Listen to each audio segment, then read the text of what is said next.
మంచిది. ఈ సమయంలో మరి మళ్ళా కొంతకాలం తర్వాత తిరిగి మరి పసల దీవి ప్రాంతంలో ఉన్న మిమ్మల్ని అందరినీ మరి ఈ విధంగా దర్శించడానికి, మీకు వందనాలు తెలియచెప్పడానికి, అలాగే మీతో కలిసి నేను ఆరాధించడానికి, దేవుని వాక్యాన్ని మరి ధ్యానించడానికి ప్రభువారు ఇచ్చిన ఈ సమయాన్ని బట్టి దేవుని నామానికి మహిమ కలుగునుగాక.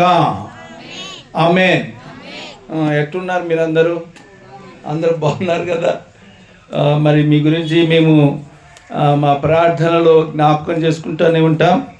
మరి సహోదరులు సంపత్ గారు, వారి కుటుంబం, వారి కుమారుడు, అలాగే వారు నడిపిస్తున్న ఏఎస్జిఐ అంతేనా, ఏఎస్సిజి, మరి ఈ పరిచర్యను గురించి ప్రార్థన చేస్తూ ఉంటాము.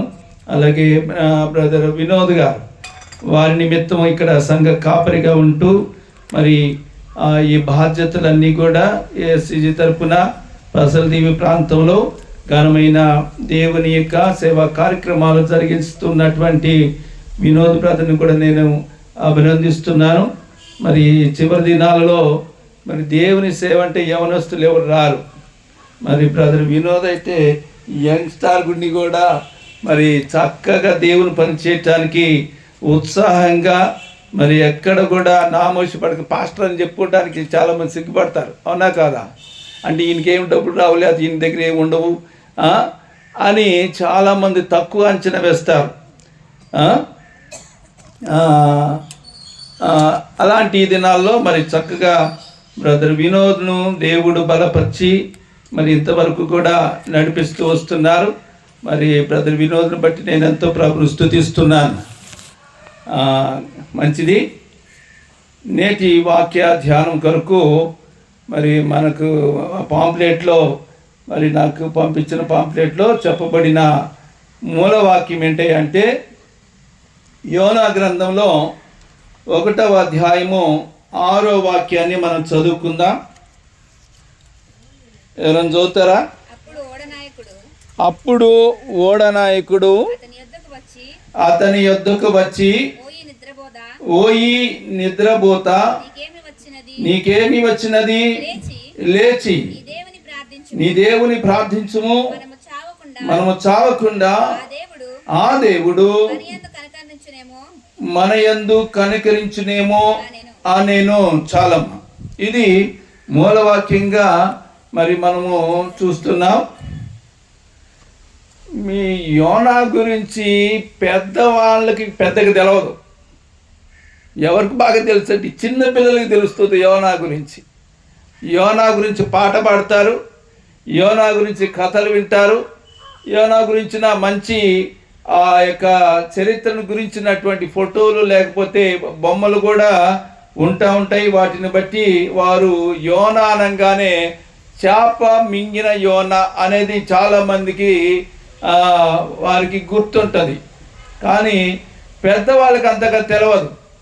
పెద్దవాళ్ళకి తెలిసేది ఏంటి అంటే యోనా దేవుడు చెప్పిన మాట ఏం లేదు. పెద్దవాళ్ళకి ఏమైనా తెలుసో చెప్పమంటారా?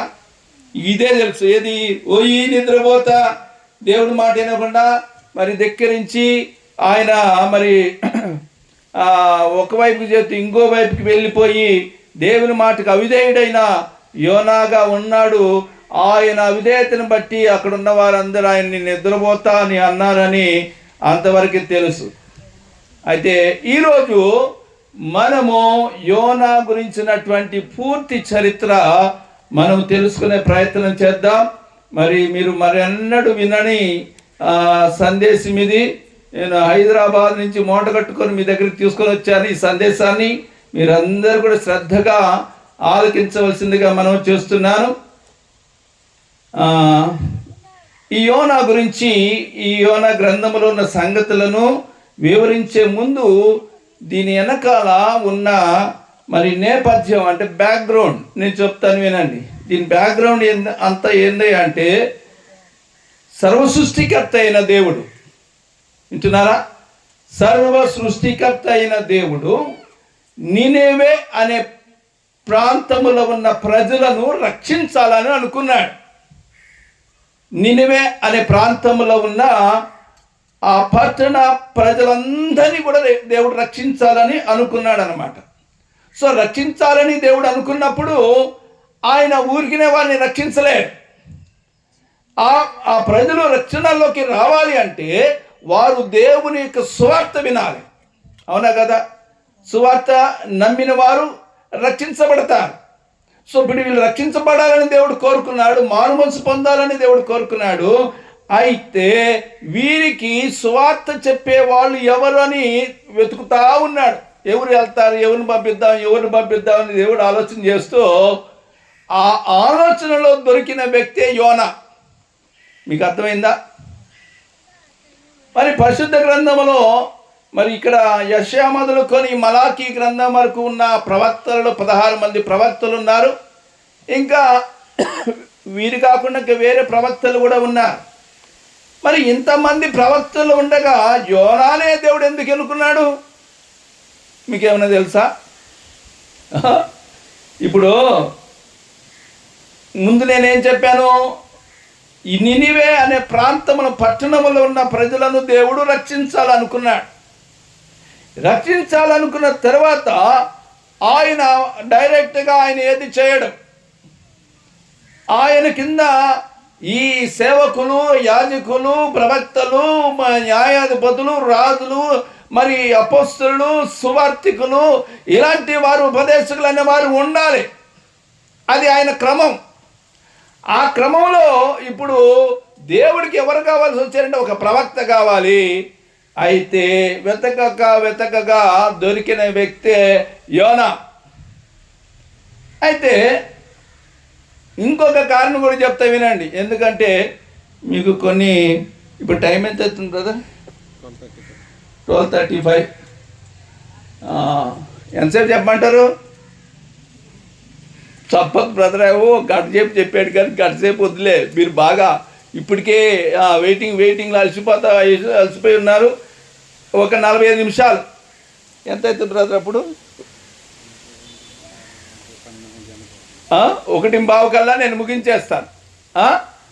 కనుక మీరు శ్రద్ధగా ఆలకించాలని, మరి ఈయన ఎంతసేపు చెప్తాడని మీరేం కంగారు పడకుండా ఉండటం కొరకు ముందుగానే మిమ్మల్ని ప్రిపేర్ చేస్తున్నాను. మీరు శ్రద్ధగా ఆలకించవలసిందిగా మనం చేస్తున్నాను. దేవుడు ఆలోచన చేసినప్పుడు యోనాను దేవుడు సెలెక్ట్ చేసుకోవడం జరిగింది. దేవుడు యోనాను ఎందుకు సెలెక్ట్ చేసుకున్నాడో మీకు చెప్తే వినండి. దేవుడు యోనానే ఎందుకు ఎన్నుకున్నాడు అనేది నా యొక్క ఆలోచన ఏంటంటే, నినివేకి యోనాకి లింక్ ఉంది. నినివేకి ఇప్పుడు ఏదన్నా ఊరుందనుకోండి, ఆ ఊరు గురించి కొంచెం ఎరిగిన వాళ్ళు ఏం చేస్తారు, పాస్టర్ గారు, సేవకుల మీద ఉన్న నాయకుడు ఏం చేస్తారంటే, ఇగో పలానా బ్రదర్కి ఆ ఊరు బాగా తెలుసు, అక్కడ వాళ్ళు తెలిసిన వాళ్ళు ఉన్నారు, ఆయన పంపిస్తే బాగా పని అవుతుందని ఆలోచన చేస్తారు కదా. అలాగే దేవుడు అనుకున్నాడని అర్థమవుతుందా? అయితే ఈ యోనాకి నినివే ప్రజలకి లింక్ ఏంటయ్యా అంటే, నినివే ప్రజలకి యోనాకు అస్సలు గిట్టనే ఎక్కడదు. అరే గిట్టన ఆయన ఎందుకు పెట్టుకున్నాడంటే, దేవుడు అదే దేవుని యొక్క అనాది కాల సంకల్పం అంటారు దాన్ని.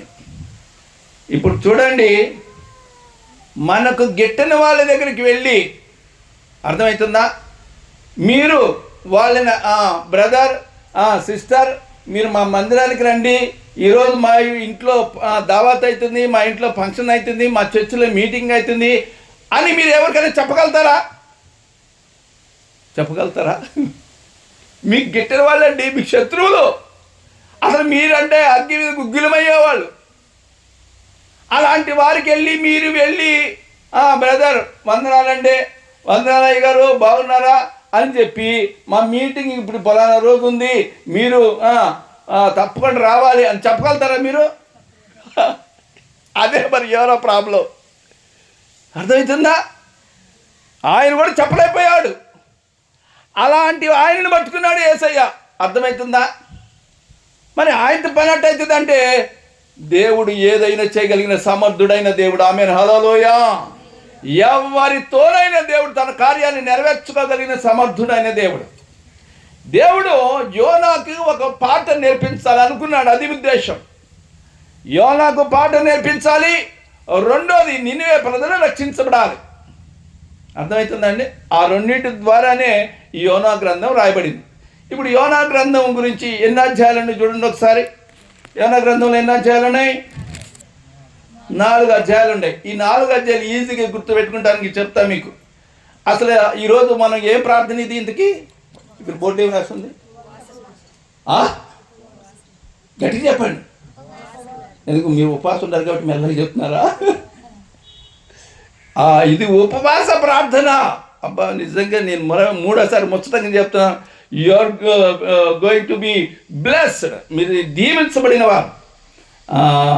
సో నేనేమంటున్నానంటే, ఇప్పుడు మనము ఇక్కడ కొద్దిమందిగా అంటే మన ఇక్కడ దేవుని యొక్క నడిపింపుని బట్టి ఎవరైతే ఏర్పరచబడిన వారు ఉన్నారో, పిలువబడిన వారు ఉన్నారో, అలాగే మీరందరూ కూడి రావటాన్ని బట్టి నేను ఎంతో ప్రభువుని స్తుతిస్తున్నాను.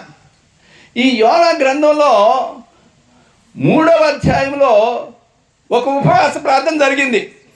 ఏ ప్రార్థన?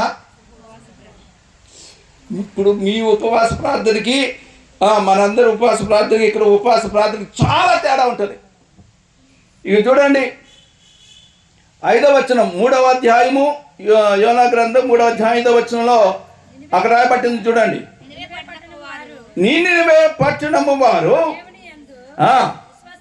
విశ్వాసముంచి అదిగో ఉపవాస దినము చాటించి ఘనులేమి అల్పులేమి అందరూ గోనె బట్ట కట్టుకొని ఆ సంగతి నీనివే రాజునకు వినబడినప్పుడు అతడును తన సింహాసనం మీద నుండి దిగి తీసివేసి గోనె పట్ట కట్టుకొని బూడిదలో కూర్చుండాను. బా వీళ్ళు ఉపాసం చూడండి ఎట్లా ఉందో. అసలైంది ఇంకా కింద ఉందో చూడండి. ఇప్పుడు చదవండి. మరియు రాజైన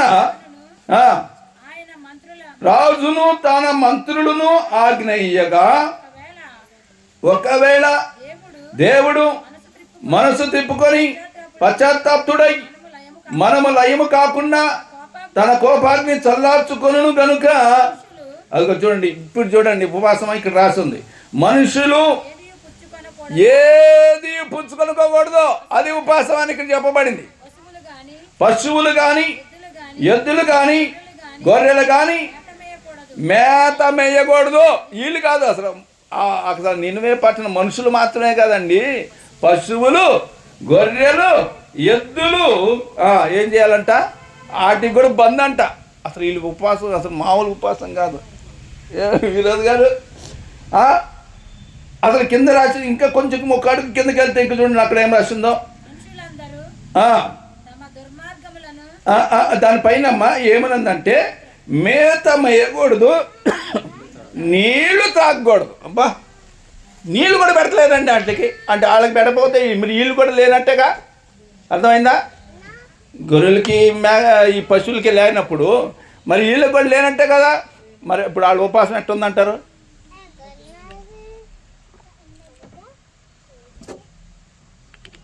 అర్థమైందా మీకు? మరి మనం ఎట్ట ఉపాసం ఉన్నాం? చాలా తేడా ఉంది కదా మనం ఉపాసానికి వాళ్ళ ఉపాసానికి. ఇప్పుడు నేను నీళ్ళు తాగుతున్నా, నేను కూడా మీతో పాటు ఉపాసం ఉన్నా, కానీ నీళ్ళు తాగిన. కానీ అక్కడేం రాసింది? నీళ్ళు కూడా తాగి పని లేదంట. అది వాళ్ళ ఉపాసం.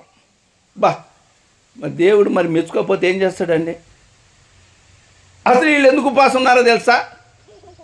ఇప్పుడు మీరు ఎందుకు ఉపవాసం ఉన్నారు చెప్పండి. ఈరోజు మీరు ఎందుకు ఉపవాసం ఉన్నారు? ఎవరు చెప్తే ఉన్నారు చెప్పండి. సంపత్ బ్రదర్ చెప్పాడుగా, బ్యానర్ పెట్టి అందరికీ కేకేసి వినోద్ బ్రదర్కి చెప్పి తమ్ముడు ఇది ఎట్లా చేద్దాం అట్లా చేద్దామని చెప్పి ఆలోచన చెప్పి చేసి చెప్తే మీరు అందరు కలిసి వచ్చారు కదా. ఈ నినివే ప్రజలు కూడా అలాగే వచ్చారు. ఈ నినివే ప్రజలకు ఎవరు చెప్పారు తెలుసా? యోనానే వెళ్ళి చెప్పాడు. అర్థమవుతుందా మీకు? నినివే ప్రజలకు ఎవరు చెప్పారు? ఉపవాసం ఎవరు చెప్పారంటే సువార్త ప్రకటించింది ఆయనే. ఆ మాట చూద్దాం చూడండి. 3వ అధ్యాయం 3వ వచనంలో ఉంది. కాబట్టి యోనా లేచి అదిగో యెహోవా సెలవిచ్చిన ఆజ్ఞ ప్రకారం నినివే పట్టణముకు పోయెను. నినివే పట్టణము దేవుని దృష్టికి గొప్పదై 3 దినముల ప్రయాణం అంత పరిమాణము గల పట్టణము. యోనా పట్టణములో 1 దిన ప్రయాణమంత దూరము సంచరించుచు ఇక 40 దినములకు నినివే పట్టణం నాశనమగునని ప్రకటన చేయగా ఒక్కసారి అందరికీ భయపట్టుకుంది. అని చెప్పింది ఇంతే. 3 రోజులు ప్రయాణం, అది అసలు 3 రోజులు చెప్పాలి అది. కానీ ఈయన ఎన్ని రోజులు చెప్పాడు? 1 దిన ప్రయాణం అంతే చెప్పాడు. చెప్పంగానే ఆనోట అందరికి మొత్తం పట్టణం అంతా కూడా కదిలిపోయింది. అమ్మో, ఈ పట్టణం 40 రోజుల్లో ఏమని చెప్పాడు ఆయన? ఇక 40 దినములకు నినివే పట్టణం నాశనం అయిపోద్దని చెప్పాడు. మామూలు పాట కాదు అది. చెప్పంగానే వాళ్ళందరూ గడగడ వణిగిపోయారండి. ఎట్లా వణిగిపోయారంటే అన్నం మానేశారు, నీళ్లు మానేశారు, గోనె బట్ట కట్టుకున్నారు, బూడిదలో కూర్చున్నారు. బా, వీళ్ళు ఉపాసం అసలు దేవుడు, నేను ముందే చెప్పినా కదా, దేవుడు నినివే ప్రజలను రక్షించాలని అనుకున్నాడు. ఈరోజు ఈ పసలదీవి ప్రాంతంలో మిమ్మల్ని దేవుడు ఆశీర్వదించాలనుకున్నాడు. ఆమేన్, హల్లెలూయా. అందరికి అడిగి చెప్దాం, హల్లెలూయా. మిమ్మల్ని అందరినీ ఆశీర్వదించడం కొరకే మీకు ఈ ఉపవాస ప్రార్థన ప్రకటించబడింది. అది ఈ విషయం మీరు గమనించాలి. నినివే వాళ్ళకేమో రక్షణలోకి నడిపించబడటానికి దేవుడు వారికి ఉపవాసం ఇచ్చాడు. అంటే వాళ్ళు తనంతట తామే వాళ్ళందరూ కూడా పోగుబడి వారు తమను సిద్ధపరచుకొని దేవుని రక్షణ పొందుకునే నిమిత్తమై వారి పనులను మానుకున్నారు. అసలు ఆ రోజు ఏం పని చేయలేదండి. వాళ్ళు పనులు మానేశారు, తిండి మానేశారు, నీళ్లు తాగడం మానేశారు. వాట్ ఏ వండర్ పీపుల్ అండి వాళ్ళు. నిజంగా అర్థమవుతుందా? ఇశ్రాయేల్ ప్రజలు దేవుని దేవుని ప్రజలను మొత్తుకొని ఇశ్రాయేల్ దేశం గురించి ప్రార్థన చేయండి, అది ఇది అని చెప్తారా. అసలు ఆ ఇశ్రాయేల్ ప్రజలు అడ్రస్ లేకుండా పోయారు. కానీ ఈ నినివే ప్రజలు చూడండి ఎట్లా చేస్తున్నారు. ఇశ్రాయేల్ ప్రజలు బాగా నిఖాసు కూర్చొని అన్నం నీళ్లు మానేసి బుడులకు వచ్చని ఉపవాసం ఉన్నట్టున్నట్టుగా అసలు రేరుగా కనబడుతుంది అది. కానీ వీళ్ళు చూడరు. ఒక్కటే మాట చెప్పంగానే, ఒకే రోజు చెప్పంగానే వెంటనే స్పందించి దేవుని సన్నిధిలో మోకాలుని బూడిదలో కూర్చొని గోరెబెట్ట కట్టుకొని రాజు సైతం వచ్చి కూర్చున్నాడండి. ఇప్పుడు మీ పసల్ టీవీలు ఒకవేళ ప్రాంతానికి ఎమ్మెల్యే ఎవరండి? ఎమ్మెల్యే ఎవరు పసల్ది ప్రాంతానికి? మండలం ఎవరు? అమ్మ నాయక్ గారు. ఇప్పుడు ఆయన కూడా ఇట్లా ఉపవాస ప్రార్థన జరగగానే ఆయన కూడా వచ్చేసి మీతో కలిసి కూర్చొని కానీ మీకు ఎంత సంతోషం అవుతుంది అయ్యా. అదనమాట ఇక్కడ రాయబడింది. రాజు సైతం వచ్చి రాజవస్త్రాలు తీసివేసి గోరెబట్ట కట్టుకుంటే అందరు విస్తుపోతున్నారు. ఏంటంటే బాబోయ్, రాజుగారే వచ్చేసారు, అసలు ఈ ఉపవాసం ఆయన అని చెప్పేసి అందరు కూడా, అసలు మంత్రులు కూడా అక్కడ రాసింది చూడండి, మంత్రులు సైతం. అసలు ఇదండి అసలు వీళ్ళు ఎంతమంది మొత్తం కట్టకడితే ఎంతమందో తెలుసు వీళ్ళు ఎంతమంది? ఇప్పుడు మనం అందరం లెక్క పెట్టిన ఒక 100 మందిలో అవుతాం, అవునా కాదా అనుకుందాం. ఇప్పుడు ఇక్కడ వీళ్ళ లెక్క ఎంతో తెలుసా? వీళ్ళ ఉపవాస ప్రార్థన ఎంతమందో తెలుసా మీకు? తెలుసా తెలదా? చూడండి, చదవండి. 4వ అధ్యాయం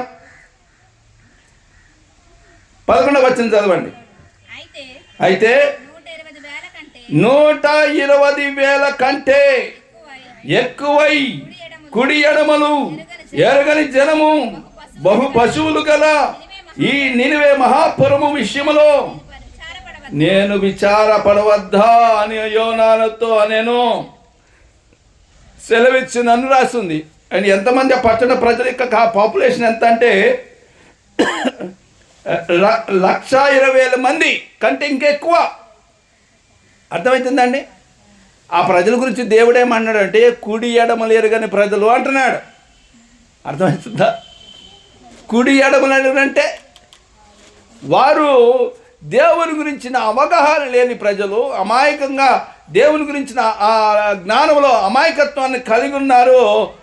మరి పిల్లలు వారందరూ కూడా కలుపుకుంటే మరి చాలా అలాంటి ప్రజలని వారి గురించి సెలవిస్తూ బహు పశువులు గల పట్టణం అని మహాపురం అని చెప్పేసి దేవుడు మాట్లాడుతున్నాడు. గమనించండి. మరి ఇంతమంది కనీసం మరి పట్టణం అంతా 1,20,000 మంది అని ఉంది కదా, కనీసం 1,00,000 మంది పాల్గొన్నా కానీ అది అసలు, ఎందుకంటే రాజు వచ్చినప్పుడు మన ఊరంతా, దేశం అంతా, ప్రాంతం అంతా రావాలి కదా, ఊరుకుంటాడు రాజుగారు. కనీసం 20,000 మంది తీసి పక్కన పెట్టినా కూడా, అంటే కడుపుతో కాళ్ళు నొప్పి ఉన్నవాళ్ళు, రోగంతో బాధలతో ఉన్నవాళ్ళు మనం పక్కన పెట్టేసి 1,00,000 మంది కూడి ఉపవాసం ఉండి చేసిన ప్రార్థన ఈ ప్రార్థన. బా, ఎంత గొప్ప విషయం అండి. ఇప్పుడు దీని బ్యాక్గ్రౌండ్ చెప్తాన్నా కదా. బ్యాక్గ్రౌండ్ అంటే మీకు ఈజీగా అర్థం కావట్లేదు. నేను చెప్పే మాటలు ఇంకొక హాఫ్ అన్ అవర్లో నేను చెప్పే మాటలన్నీ కూడా మీకు ఈజీగా అర్థం కావట్లేదు నేను చెప్తున్నాను. మొదటి ఎన్ని అధ్యాయాలు ఉన్నాయి యోనా గ్రంథంలో? 4 అధ్యాయాలు. 4 అధ్యాయం. మొదటి అధ్యాయం ఏంటి అంటే మొత్తం దాని సారాంశం చెప్తున్నా వినండి. ఏంటంటే దేవుని చిత్తములో నుండి పారిపోయిన యోనా. ఒక మాటలు చెప్తే, ఇంకా సింపుల్ చేసి చెప్తే పారిపోయిన యోనా. ఏంటది? పారిపోయిన యోనా. 2వ అధ్యాయంలో దేవుని సంకల్పమునకు లేకపోతే దేవుని చిత్తమునకు లోబడిన యోనా. అంటే ఇక్కడ ఒక మాటలు చెప్తే ప్రార్థించిన యోనా. ఏంటది? అక్కడ పోయి నిద్రపోతా ప్రార్థించమని చెప్పి అన్నాడు కదా ఓడ నాయకుడు. అక్కడ ప్రార్థన చేయలేదా? ఎక్కడ ప్రార్థన చేశాడు తెలుసా మీకు? ఇదొక విచిత్రం.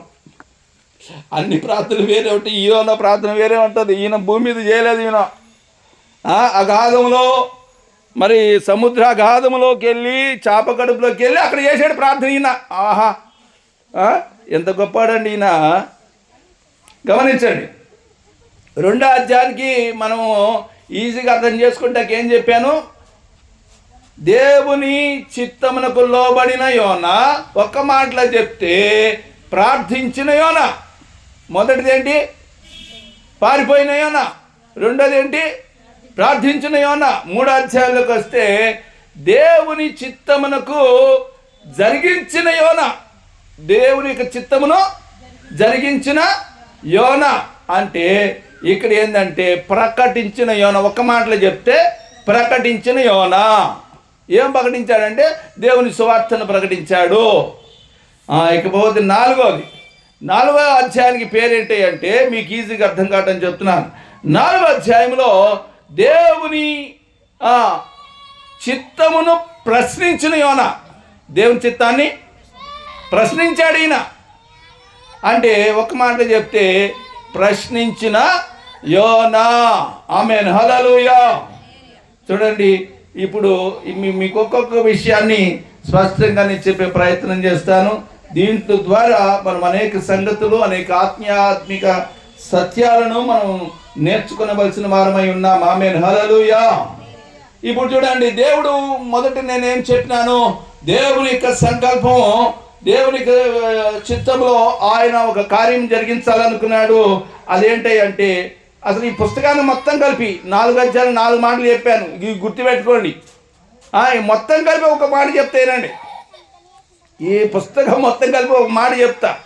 అదేంటంటే దేవుడు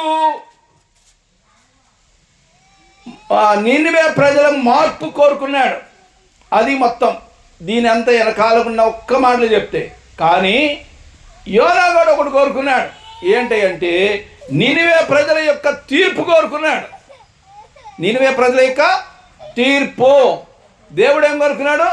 నినివే ప్రజల యొక్క మార్పు తీర్పు. ఇదే అర్థమవుతుంది కదా. ఇప్పుడు మనము మొదటి అధ్యాయం నుంచి, అంటే మొదటి అధ్యాయం మొదటి వచ్చి నుంచి మనం చూద్దాం. త్వరగా మనం చూద్దాం. చూడండి, యెహోవాకు అమితైన మా కుమారుడైన యోనాకు ప్రత్యక్షమై ఇలాగ సెలవిచ్చినాం. నా దృష్టికి ఘోరమాయను గనుక నీవు లేచి పోయి ప్రకటింపుము. అయితే యెహోవా సన్నిధిలో నుండి తార్షీషు పట్టణమునకు పారిపోవలనని యోనా యొప్పేకు పోయి తర్షీషునకు పోవు చూచి కేవి ఇచ్చి నిలవక ఓడవారితో కూడా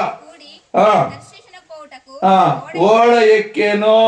అది ఇక్కడ మీరు గమనించాలి. మొదటి 3 వచనాల్లో మనం ఇప్పుడు చదివినాం. దీంట్లో ఇక్కడ మనకు కనపడుతున్న ముఖ్యమైన విషయం ఏంటి అంటే, దేవుడు పిలిచి యోనాకు చెప్పిన పని ఆయన చేయకుండా ఆ పని విడిచిపెట్టేసి పారిపోతున్నట్టు మనకు కనబడుతున్నాడు. ఇక్కడ గమనించండి, దేవుడు మనకేదన్నా దేవుడు మనతో మాట్లాడతాడా? మాట్లాడమ్మా. బైబిల్లోనే ప్రార్థన అంటే ఏంటి మన అందరికి తెలిసిన మాట, దేవుడితో మాట్లాడటం, అవునా కాదా? అయితే లేఖనంలో ఏముంటుందంటే, కొన్ని ప్రత్యేకమైన సందర్భాల్లో రాయబడిన మాట ఏంటంటే, దేవుడు అబ్రహాముతో మాట్లాడాను అని ఉంటుంది. మనమే ఎక్కువగా మన ఆలోచన మాటలు ఏంటంటే, మనం దేవునితో మాట్లాడటం ప్రార్థన. కానీ లేఖనంలో ఎలా రాయబడిందంటే, మనం చూస్తే దేవుడు అబ్రహాముతో మాట్లాడెను, దేవుడు కొన్నేళ్ళతో మాట్లాడెను, దేవుడు ఈ విధంగా దావీదుతో మోషేతో మాట్లాడెను అని చూస్తాం. అలాగా ఈ చివరి దినాలలో ఉన్న మనందరితో కూడా దేవుడు మాట్లాడే దేవుడై ఉన్నాడు. ఆమేన్, హల్లెలూయా. మాట్లాడే దేవుడవు నీవు, మాట్లాడని రాయివి రప్పవు నీవు కావు, మాట్లాడే దేవుడవు నీవు. ఆమేన్, హల్లెలూయా. తన వాక్కు ద్వారా మనందరితో మాట్లాడే దేవుడై ఉన్నాడు. స్వరం ద్వారా మాట్లాడే దేవుడై ఉన్నాడు. దర్శనం ద్వారా మాట్లాడే దేవుడైన, కళల ద్వారా దేవుడు మాట్లాడే దేవుడై ఉన్నాడు. తన ప్రవక్తల ద్వారా దేవుడు మాట్లాడే దేవుడై ఉన్నాడు. ఇక్కడ యోనాతో మాట్లాడుతూ చెప్పిన మాటను ఇక యోనా ధిక్కరించి నీనివేకి పోకుండా తార్షీషుకు పోయాడు. తార్షీషు అంటే చాలా దూరం అంటే దాదాపు 4000 కిలోమీటర్ల దూరంకి ఓడెక్కాడండి ఈయన. ఎంత గొప్ప మనిషి చూడండి. దేవుని మాటను ధిక్కరించేసేసి లెక్క చేయకుండా అవిధేయత కలిగిన వాడై అతడు ఓడెక్కి కూర్చున్నాడు చక్కగా. ఇప్పుడు దేవుడు ఏం చేయాలండి? ఆయన అప్పగిసి దేవునికి బాధ అంతా ఏంటంటే, నీనువే ప్రజలు రక్షించబడాలి. దేవుని బాధ అంటే పసలదీవి ప్రాంతంలో ఉన్న మిమ్మల్ని అందరూ దేవుడు ఆశీర్వదించాలని కోరుకున్నాడు. ఆ వ్యక్తి రాకుండా పోయాడు అనుకోండి, మరి ఎట్లా? అదే ఇక్కడ దేవుడు ఆలోచన చేస్తున్నాడు. ఇప్పుడు ఆయన వెళ్ళిపోయి ఓడలో కూర్చొని పడుకున్నాడు. కింద అడుగు భాగంలోకి వెళ్ళి మంచిగా గురిపెట్టి నిద్రపోతున్నాడు. అప్పుడు వీళ్ళందరూ వచ్చి ఇక్కడ చూడండి వాళ్ళు ఏం చేస్తున్నారు. 4వ వచనం, అయితే యెహోవా సముద్రం మీద పెద్ద గాలి పుట్టింపగా సముద్రమందు గొప్ప తుఫాను రేగి ఓడ బద్దలైపోతున్న సంగతి వచ్చేను గనుక, కాబట్టి నావికులు భయపడి ప్రతి వాడును తమ తమ దేవతలకు ప్రార్థించి ఓడ చులకన చేటికి అందులోని సరుకులను సముద్రంలో పోయి పారవేసేటప్పటికి యోనా ఓడ దిగు భాగను పోయి పండుకొని గాఢ నిద్రపోయి ఉండేను. అప్పుడు ఓడ నాయకుడు అతని ఎదుకు వచ్చి, ఓ ఈ నిద్రపోతే నీకేమొచ్చింది? నువ్వు లేచి దేవుని ప్రార్థించు, మనం చావకుండా అన్నది ఆ దేవుడికి మనం ఎందుకు కనికరించునేమో అనేను. అంతలో ఓడవారు ఎవరిని బట్టి ఈ కీడు మనకు సంభవించినది తెలియటకై మనము చీట్లు వేతుము రండి అని ఒకరితో ఒకరు చెప్పుకొని చీట్లు వేయగా చీటి యోనా మీదికి వచ్చును. కాబట్టి వారు అతను చూసి, ఎవరిని బట్టి ఈ కీడు మాకు సంభవించునో? నీ వ్యాపారం ఏంటి? నువ్వు ఎక్కడి నుంచి వచ్చివో? ఈ దేశమేదో, ఈ జనమేదో, ఈ సంగతి అంతే మాకు తెలియజేయమనగా. చూసినారా? ఇక్కడ మనం జరిగిన సంభవం అంతా మనం గమనించినట్లయితే, దేవుని మాటకి ఎవరైతే అవిధేయత చూపిస్తారో, ఈ మాట గుర్తుపెట్టుకోండి, వారు ఎవరితో ఉన్నారో వాళ్ళందరికీ ప్రాబ్లం వస్తుంది. ఇది గుర్తుపెట్టుకోవాల్సిన మాట. ఎవరైతే దేవునికి అవిధేయతగా జీవిస్తారో వారిని బట్టి వారితో ఉన్న వారికి సమస్యలు వస్తాయి. ఇవి వచ్చినా లేదా వీళ్ళకి? చక్కగా పాపం హాయిగా ఎంజాయ్ చేసుకుంటా యొప్పేకి ప్రయాణం, యొప్పే నుంచి స్పెయిన్ దేశానికి వెళ్తున్నారు. ఈ ఓడ ఎక్కి వీళ్ళందరూ ఎంజాయ్ చేసుకుంటా, అర్థమైందా? సముద్రాన్ని చూసుకుంటా. మరి ఓడ అంటే మంచిగా ఆ కిటికీలు సముద్రం చూసుకుంటా హాయిగా వెళ్తారు కదండి. హాయిగా వెళ్ళే వాళ్ళని కాస్త ఇప్పుడు ఈయన ఏం చేశాడు? ఎక్కి ఏం చేశాడు? సామాన్లు కింద పడేపించాడు. వాళ్ళు మామూలు తిప్పలు కదండి. వాళ్ళు ఏమన్నారు తెలుసా? 2 సార్లు చెప్పారు, ఈ కీడు మాకెందుకు వచ్చింది, ఎవరి ద్వారా వచ్చింది, మేమేం చేసినా మా తప్పేందని ఈ కీడు అంటున్నారు. మన జీవితాల్లో కూడా ఎందుకు ఈ కీడులు ఎందుకు సంభవిస్తాయి, ఈ శ్రమలు ఎందుకు వస్తున్నాయి, ఈ బాధలు ఏంది, మీ కష్టాలు ఏంది, నీ బాధలు ఏందని అంటే ఎవరో దాని వెనకాల కారణం ఉంటారు. భర్తను బట్టి కానీ, భార్యను బట్టి కానీ, పిల్లలను బట్టి కానీ, నువ్వు ఎవరితో ఉన్న వారికి సమస్య వస్తుంది. ఇదిగో ఈయన మళ్ళా ప్రవక్త. ఈయనెవరు? ప్రవక్త, దైవజనుడిగా పిలువబడిన వ్యక్తి.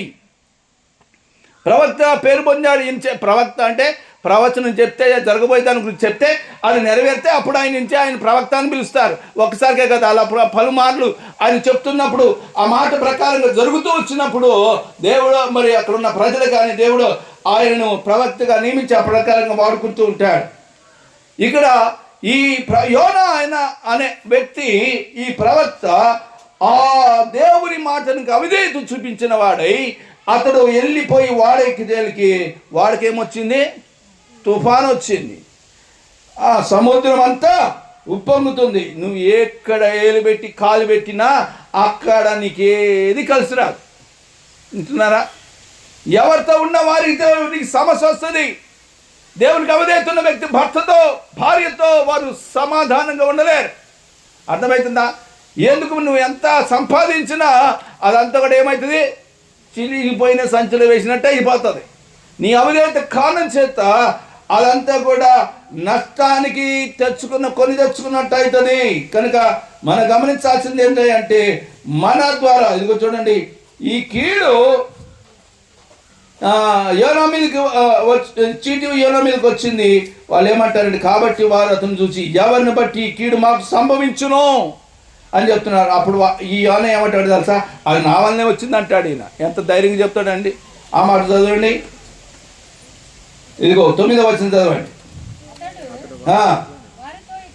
వారితో ఇట్లా నేను హెబ్రీయుడను, సముద్రముఖుడు, భూమికిని సృష్టికర్త ఆకాశమందుండు దేవుడైన యెహోవా యందు చదవమ్మా.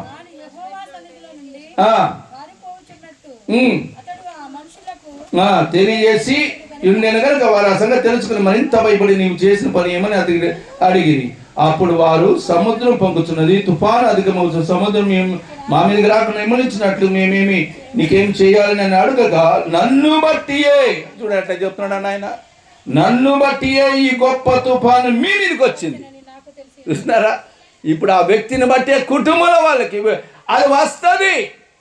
ఆయన ఎవరితో ఉంటే, ఆ వ్యక్తి ఎవరితో ఉంటే వారికి సమస్య అంత కూడా చుట్టుకుంటుంది అన్నట్టుగా నీకు రాయబడతా మనం గమనిస్తున్నాం. నన్ను బట్టి ఈ గొప్ప తుఫాను మీ మీదకి వచ్చిన కనుక నాకు తెలిసినది, నన్ను ఎత్తి సముద్రంలో పడవేయండి అని చెప్తాడు. రాకుండా నిమ్మలించడానికి అతను వారితో చెప్పాడని కాదు, చెప్పినను వాళ్ళు ఏం చేశారంట?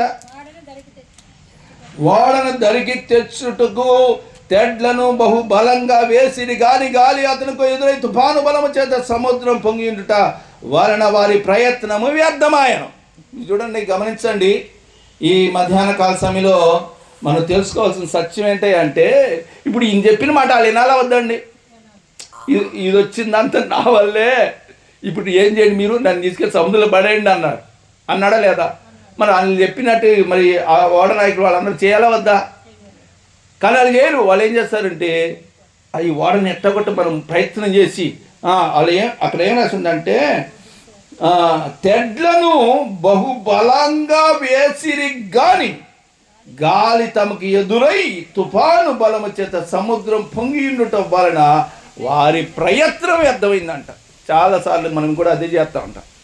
దేవుడు చెప్పిన మాట, దైవదాసుని చెప్పిన మాట వినకుండా మన ప్రయత్నం మనం చేస్తూనే ఉంటాం. చేస్తూ ఉంటే ఏమవుతుంది? ఇక్కడ ఏమైందంట?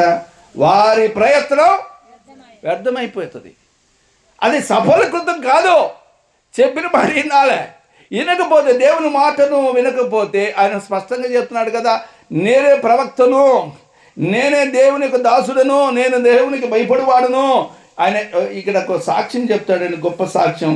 అదేంటంటే సూర్యుడు, చంద్రుడు, ఆకాశము, భూమి, సముద్రం వీటన్నిటి మీద ఆధిపత్యమును సృజించిన ఆ గొప్ప దేవుని యొక్క ప్రవక్తను అంటాడు ఈయన. అర్థమవుతుందండి? ఈ లేఖనంలో, ఈ యోనా గ్రంథంలో చెప్పబడిన మరొక దాచబడిన సత్యం ఏంటి అంటే, దేవుడు కేవలము ఏదో మనం పూజించుకోవటానికో, సేవించుకోవటానికో, ప్రార్థన చేసుకుంటానికో, ఆరాధన చేసుకుంటానికే మాత్రం కాదు ఈయన దేవుడు. ఈయన విశ్వానికి అధిపతి అయిన దేవుడు. ఈ ఆకాశము, భూమి, మనం చూస్తున్న ఈ చెట్లు మనము తయారు చేసినాం. చెట్లని ఎవరు తయారు చేశారు? చెట్లని అవునా కాదా? భూమి ఎవరిది? దేవుడి. ఆకాశం ఎవరిది? దేవుడిది. అది చెప్తున్నాడు ఈయన. ఈ ఓడలో, ఈ యోనా ఎక్కిన ఓడలో ఒక దేశం వాళ్ళు లేరండి. వాళ్ళు ఐరోపా ఖండంకి వెళ్తున్నారు. ఎక్కడి నుంచి? ఆసియా ఖండమును ప్రాంతం నుండి. ఎప్పే అంటే ఇజ్రాయెల్ దేశం ఆసియా ఖండంలో ఉంది. ఆసియా ఖండం నుంచి ఐరోపా ఖండానికి వెళ్తుంది ఈ ఓడ. రకరకాల దేశాల ప్రజలు దాంట్లో ఉన్నారు. అందుకని వాళ్ళు ఏమడుగుతారు? నీ దేశం ఏదో, నీ జనమేదో, నీ సంగతి ఏంటి మాకు తెలియజెప్పని అడుగుతారు వాళ్ళు. నువ్వు ఏ దేశానికి సంబంధించిన వాడు అయినా బాబు అని అడుగుతారు. అయితే మనం గ్రహించుకోవాల్సిన విషయం ఏంటి అంటే, మనము ఇక్కడ మీకు ఒక నినివే ప్రజల గురించి ఒక మాట చెప్తే వినండి. దేవుని యొక్క ఉద్దేశం మీరు గమనించాలి. దేవుని యొక్క ఉద్దేశం, సంకల్పం ఏంటంటే, అసలు నినివే ప్రజలకు ఈయన ఎందుకు చెప్పొద్దు అనుకున్నాడో, ఎందుకు పారిపోయాడో మాట చెప్దాం. అర్థమవుతుందండి? అసలు ఎందుకు వెళ్ళిపోయాడు ఈయన? ఎందుకు పారిపోయాడు? దేవుడు చెప్పిన మాట వినకుండా ఎందుకు పారిపోయాడు? ఎందుకు పారిపోయాడు అంటే, ఈ నినివే ప్రజలు, ఇది జాగ్రత్తగా వినండి, నినివే ప్రజలు అనే వాళ్ళు బహుమూర్ఖులు. వీళ్ళు దేవుని ప్రజలు కాదు, వీళ్ళు అన్ని జాతి వారు. ఇశ్రాయేలు ప్రజలను షోమ్రోను అనే పట్టణం ఉంటుంది. షోమ్రోను అంటే సమరయ అని అర్థం. కొత్త నిబంధనలు సమరయ అనే ప్రాంతం అంటాం చూడండి, అది పాత నిబంధనలో పెట్టబడిన పేరు షోమ్రోను. ఈ షోమ్రోను దేశ ఆ ప్రాంతంలో ఉన్న ఇశ్రాయేలు ప్రజల మీదకి దండెత్తి వచ్చి ఈ నినివే ప్రజలు, అష్షూరు వారు, అష్షూరు అనే సామ్రాజ్యంలో ఒక పేరుగాంచిన పట్టణమే, క్యాపిటల్ సిటీనే నినివే. ఈ ప్రాంత ప్రజలు ఇజ్రాయెల్ మీద దండెత్తి వచ్చి వాళ్ళ పిల్లలను, స్త్రీలను మొత్తం చెరపట్టుకొని వారి దేశానికి తీసుకెళ్ళిపోయేవాళ్ళు. వీళ్ళు లబోదిబో మొత్తుకునేవాళ్ళు. అయ్యో మా భార్య తీసుకుపోతే, అయ్యో మా పిల్లలు తీసుకుపోతున్నారు, అయ్యో అని మొత్తుకుంటే, గోమనుడు అని చెప్పేసి వాళ్ళు బెదిరించి తరిమి వాళ్ళందరినీ తీసుకొని ఎత్తుకొని పోయేవాళ్ళు వీళ్ళు. అందుకు అసలు జరిగిన విషయం అది. ఇంకా అదొకటే కాదు, చాలా హింస పెట్టారు వీళ్ళు. కప్పం కట్టుకునేవాళ్ళు, పన్ను కట్టాలి మీరు అనేవాళ్ళు. మీరు ఇప్పుడు మీకు భూమి ఉంది కదా, మీరు భూమి దున్నుకుంటున్నారు, పంటలు పండించుకుంటున్నారు. అయితే వేరే దేశం వాళ్ళు వచ్చి మీరు మాకు మరి బ్రిటిష్ వాళ్ళు వచ్చి మన మీద పన్నులు వసూలు చేశారు కదా, అలాగే అష్షూరు వాళ్ళు ఇజ్రాయెల్ ప్రజల మీద పన్ను వేసి కట్టమని చెప్పేసి బెదిరిస్తే వాళ్ళు ఏం చేయలేక కట్టుతూ వచ్చారు. తర్వాత వాళ్ళు ఏమనుకున్నారంటే, వీళ్ళకి ఎందుకు గుట్టిలో కట్టాలి అని చెప్పి బాధపడి వాళ్ళు ఏం చేశారంటే కట్టుకుండా మానేశారు. ఒక సంవత్సరం మానేసేస్తే ఆయన గుర్రుమన్నాడు. ఎవరు? నినివే దేశపు రాజు. ఆయన తెలుసుకున్న వాడే, వాళ్ళు ఎందుకు కట్టలేదు, వాళ్ళ సంగతి ఏం తెలుసుందంటే, వాళ్ళు కట్టలేదు సార్ అని చెప్పేసి సమాచారం అందినప్పుడు వెంటనే ఆయన మొత్తం సైన్యాన్ని తీసుకొచ్చి వాళ్ళందరినీ చల్లాదరి చేసి మరి హింస చేసి వాళ్ళ మీదకి దండెత్తు వచ్చి గొప్ప హింస చేశాడు. ఇక్కడ ఉన్న స్త్రీలందరినీ ఎత్తుకొని వెళ్ళిపోయేవాడు. రకరకాలుగా హింస పాలు చేసి చంపేసి నానా రకాలుగా చేసినప్పుడు ఇవన్నీ నా మైండ్లో మెదులుతా ఉన్నాయి. అమ్మో, ఇట్టంటే మనం వెళ్ళి వాళ్ళకి సువార్త చెప్పి వాళ్ళకి రక్షించి వాళ్ళకి దేవుని ఎత్తు పంపించడం ఇలా అని చెప్పి అందుకే వెళ్ళలేడండి ఆయన. అర్థమవుతుందా? యోనా ఏం చెప్తాడంటే ఒక మాట చూడండి, ఆ మాట చదివితే మీకు చాలా ఆశ్చర్యం అనిపిస్తుంది. ఎందుకు వెళ్ళలేదో 4వ అధ్యాయం చెప్తాడు. 2వ వచనం చదవండి. నా దేశం అందుండగా ఇట్లు జరుగునని నేను అనుకుంటున్నాను కదా, అందువలన నేను నీవు కటాక్షమును, జాలియును, బహుశాంతమును, అత్యంత కృప కలిగిన వాడు దేవుడివై ఉండి పశ్చాత్తాపడి కీడు చేయక దానికి ముందుగానే తర్షీసుకు పారిపోతుంది. అది విషయం. ఈయన ఎందుకు వెళ్ళలేడంటే, మీరు జాగ్రత్త వినండి. ఎందుకు వెళ్ళాడంటే, మన పిల్లల్ని, భార్యల్ని, పిల్లల్ని, బంధువుల్ని, స్నేహితుల్ని, అన్నదమ్ములు అందరినీ నానా హింస పెట్టిన వీళ్ళకెళ్ళి నేను సువార్త చెప్పి రక్షింపజేసి పరలోకానికి చేర్చాలా? వీళ్ళు నాశనం కావాలని కోరుకున్నాడు. అందుకని వెళ్ళలేడు. ఈ దేవుడు ఎలాగైనా సరే నేను వీళ్ళు సువార్త చెప్తే వాళ్ళు నమ్ముతారు, నమ్మిన తర్వాత దేవుడు ఏం చేయాలి? కీడు చేయకుండా వాళ్ళకి మేలు చేస్తాడు, రక్షణకు నడిపిస్తాడు. వాళ్ళు రక్షించబడు నాకు ఇష్టం లేదని చెప్పేసి ఆయన వెళ్ళలేడండి. అది విషయం. అర్థమవుతుందా? ఇక్కడ ఒక ఆత్మీయ పాఠం ఉంది. ఇక్కడ దేవుడు యొక్క మనస్సు ఎరిగిన వ్యక్తి యోనా, దేవుని యొక్క హృదయమును ఎరిగిన వ్యక్తి. అర్థమవుతుందండి? మీకు దేవుని హృదయం ఎంతవరకు తెలుసు ఏమో కానీ యోనాకు మాత్రం బాగా తెలుసు. ఎవరి గురించి? దేవుని గురించి. ఈ దేవుడు కరుణ కలిగిన వాడు. చూడ ఆ మాట ఎన్నెన్ని చెప్తాడు చూడండి. నీవు కటాక్షమును, జాలియును, బహుశాంతమును, అత్యంత కృప కలిగిన దేవుడు అయి ఉన్నావు. కీడు చేయక మాని మేలు చేసి రక్షణకు నేను నడిపిస్తావు. కనుకనే నేను వెళ్ళను, అందుకని నేను పారిపోయాను అని చెప్తున్నాడు. దేవుడితో చెప్తున్నాడు ఈ మాట. అర్థమవుతుందా? ఈ మధ్యాహ్న కాల సమయంలో మనం గమనించుకోవాల్సిన మాట ఏంటంటే, దేవుని యొక్క హృదయమును ఎరిగిన వాడు యోనా. కానీ అస్సలు విషయం ఏంటంటే దేవుని హృదయము కలిగిన వాడు కాదు. అర్థమైందండి? ఇక్కడ సేవ చేసేవాళ్ళు పాస్టర్లు ఉంటారు కదా, మీకు తెలుసా లేదా? పాస్టర్లు తెలుసు కదా. పాస్టర్లు అందరూ సేవ చేసేవాళ్ళు అని అంటారు కదా. అందరూ దేవుని ఎరిగి చేసేవాళ్ళు కొంతమంది అయితే దేవుని గురించి అవగాహన లేకుండా కూడా సేవ చేసేవాళ్ళు బోలెంత మంది ఉన్నారు లేదా? అయితే అసలు విషయం ఏంటంటే దేవుని ఎరిగి ఉంటే మాత్రం సరిపోదు, దేవుని హృదయమును కలిగి ఉండాలి. ఆమేన్, హల్లెలూయా. దేవుని సేవ ఎలా చేయాలి తెలుసా? దేవుని హృదయం తెలవాలంటే మీకు ఎట్లా తెలిసి చెప్పండి? ఎవరికంటే తెలిసింది తెలుసా? ఆయనతో ఆయన మాట్లాడి కాన్వర్సేషన్ చేసేవాడు, కమ్యూనికేషన్ చేసేవాడు, మాట్లాడుతుండేవాడు, తెలుసుకునేవాడు. చర్యలు, క్రియలు, మాటలు, తలంపులు, ఆలోచనలు, ఉద్దేశాలు, సంకల్పాలు ఇవన్నీ తెలుసుకున్నాడు యోనా. మీకు దేవుని హృదయం తెలవాలంటే, దేవుని గురించి ఎరగాలంటే బైబిల్ చదివితే మీకు అర్థమైపోతుంది. దేవుడు ఎలాంటి దేవుడో, ఎంత ప్రేమ కలిగిన వాడు, జాలిగిన వాడు, కృప కలిగిన వాడు, కటాక్షం కలిగిన వాడు, కనికరి సంపన్నుడు ఏందో అర్థమైపోతుంది. విషయం అది కాదు. తెలుసుకొని సుఖమేంటి? నువ్వు అనుసరించకుండా దేవుని అడిగినావు. అయితే ఇప్పుడు ఇక్కడ ఉపవాసంలో కూడా వాళ్ళు ఏం చేస్తారంటే, వాళ్ళు ఉపవాస ప్రార్థన చేశారు కానీ ఇక ఉపవాసం అయిపోగానే మరి దమ్కా బిర్యానీ తిన్నట్టు కాదు. మన ఉపవాసం అయిపోగానే అర్థం చేస్తా ఆవురవరమని దమ్మ చికెన్ మటన్ తినేస్తూ ఉంటారు కదా. కానీ ఇక్కడ ఒక అద్భుతమైన మాట, అది చదువుతాను చూడండి. అక్కడ రాస్తుంది 9వ వచనం చదవండి. ఇప్పుడు 8వ వచనంలో చివరిలో ఏమంది? వీళ్ళు మనుషులు ఏది పుచ్చుకొనకూడదు, పశువులు కానీ, ఎద్దులు కానీ, గొర్రెలు కానీ మేతమయ్యకూడదు, నీళ్లు త్రాగకూడదు. మనుషులందరూ ఇప్పుడు చదవండి. మనుషులందరూ తమ దుర్మార్గములను విడిచి తాము చేయు బలాత్కారము మానివేయవాలని. అంటే వీళ్ళందరూ చేసిన పని ఏంది? బలాత్కారం చేసేవాళ్ళు అని అర్థం.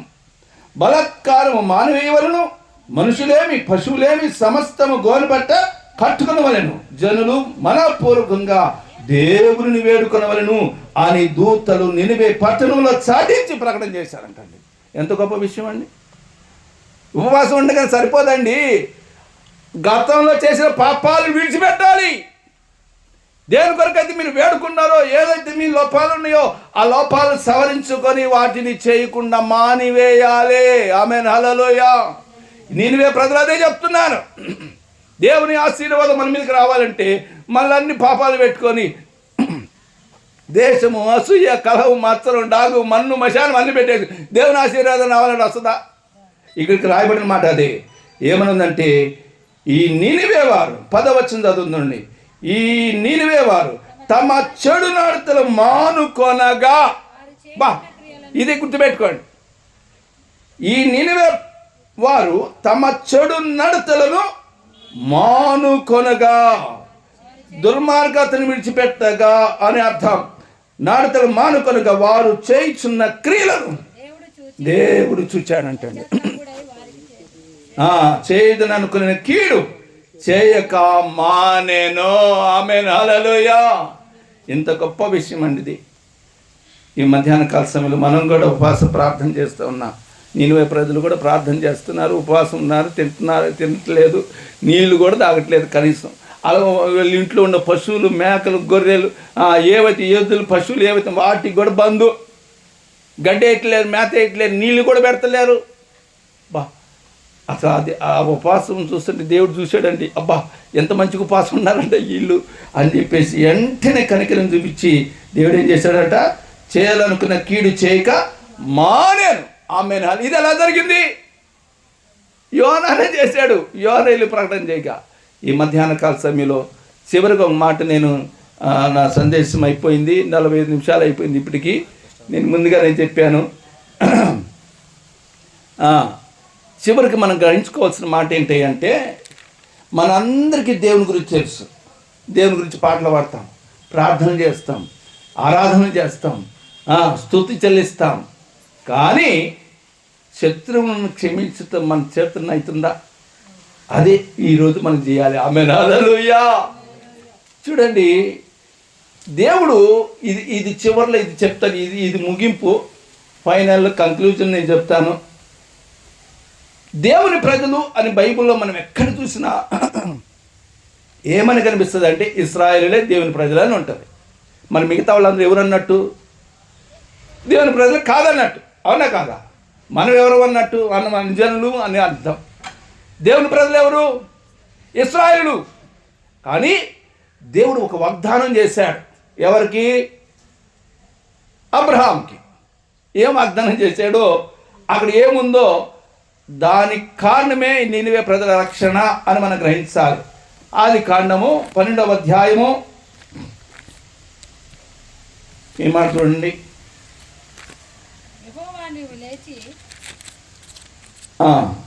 అమ్మా ఎన్నో వచ్చిన చదువుతుందమ్మా? 12వ అధ్యాయంలో అక్కడ 3వ వచనం చదువున్నాను. నిన్ను, అబ్రహాముకు చెప్తున్న వాగ్దానం, దేవుడు చెప్తున్న వాగ్దానం, నిన్ను ఆశీర్వదించు వారిని ఆశీర్వదించదును, నిన్ను దూషించు వారిని శపించదును, భూమి యొక్క సమస్త వంశములు. ఇప్పుడు మీకు అర్థమైంది ఏమన్నా? భూమి యొక్క, చదవండి, భూమి యొక్క సమస్త వంశములు నీ యందు ఆశీర్వదించబడును. ఆమేన్. హల్లెలూయా. ఇప్పుడు భూమి యొక్క సమస్త మనుషులలో ఈ నినివే వారు కూడా ఉన్నారా లేదా? ఉన్నారా లేదా? ఉన్నారు కదా. వారిని కూడా రక్షించాలి కదా, వారు కూడా ఆశీర్వదించబడాలి కదా. చూడండి, ఇంకా చివరి ఇంకొక మాట ఉంది, అది కూడా చదివిస్తాను చూడండి. యెషయా గ్రంథంలో 19వ అధ్యాయము 21వ వచనం నుంచి చదవండి. యెషయా గ్రంథం 19:21.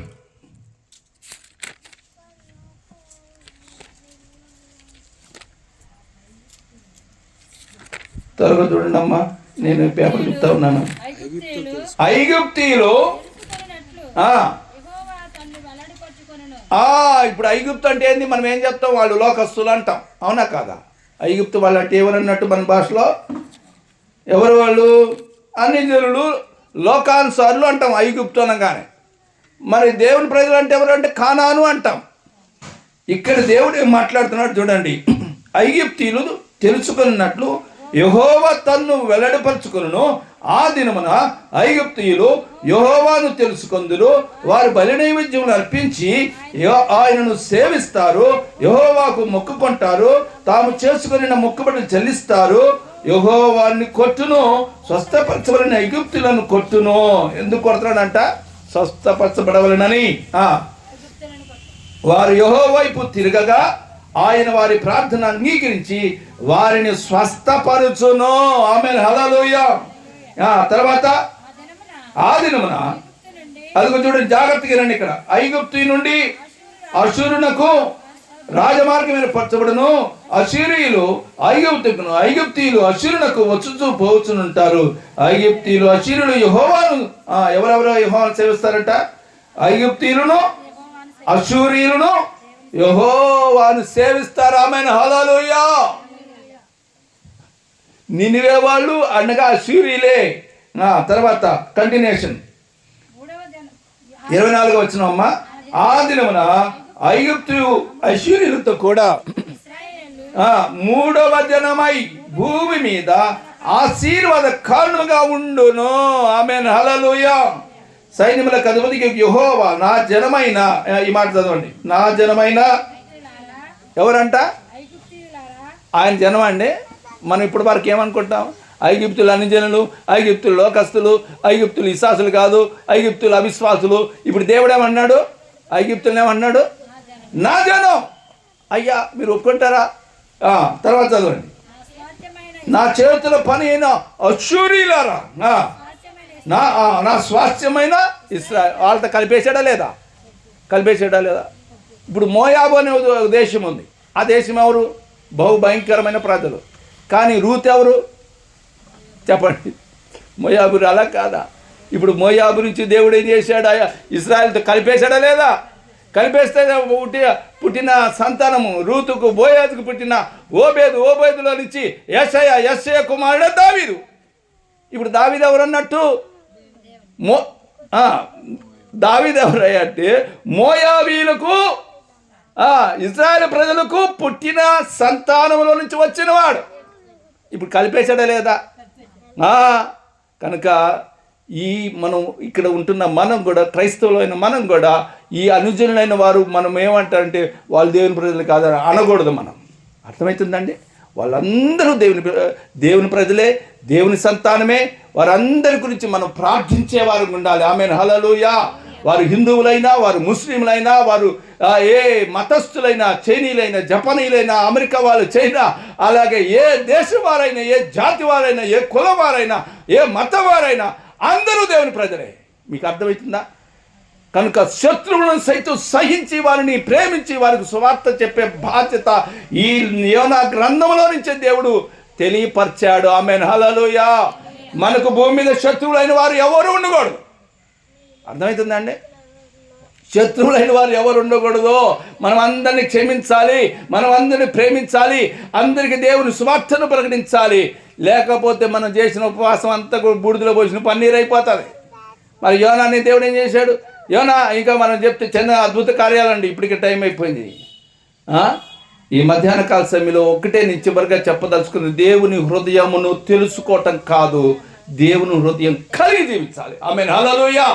ఈ మధ్యాహ్న కాల సమయంలో మనమందరం వాక్యం తెలుసుకోవటం కాదు, అయ్యగారు చెప్తే ఈ అయ్యగారు చెప్తే వాక్యం వినటం కాదు. విన్న వాక్యాన్ని తెలుసుకున్న మాత్రంతో సరిపోదు. తెలుసుకున్నది ఆ దేవుని యొక్క హృదయమును మనం కలిగి మనం నడుచుకోవాలి. అప్పుడు మనం చూసిన వారందరూ మన దగ్గరికి ఆకర్షించబడతారు. ఆమేన్, హల్లెలూయా. మన శత్రువులు ఎవరైతే ఉన్నారో మీరు గుర్తుపెట్టుకోండి, వాళ్ళని మీరు క్షమించే మనసు మీరు ఎప్పుడైతే కలిగి ఉంటారో మీరు అనేకుల కంటే శ్రేష్ఠులుగా దేవుడు ఎంచుతాడు. దేవుడి మాటలు దీవించునుగాక. ఆమేన్. మీ అందరికీ నా యొక్క హృదయపూర్వక వందనాలు.